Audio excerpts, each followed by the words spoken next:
आपण केबे जल पाई रास्तार लोक मानक झगड़बार देखिछन्ति कि?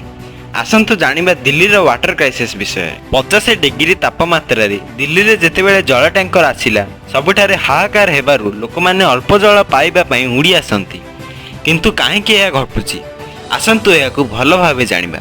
दिल्ली रे 5000 ट्यूबवेल, 10टी जल शुद्धिकरण प्लांट एवं 15000 किलोमीटर जल नेटवर्क अछि, किंतु यह परिपूर्ण नुहे। दिल्ली को प्रतिदिन पाखापाखि 500 कोटी 30 लाख लिटर जल दरकार, किंतु केवल 380 कोटी लिटर मिले। यह भूगर्भ जल को ह्रास करू जहाँ आम भविष्य पई आवश्यक।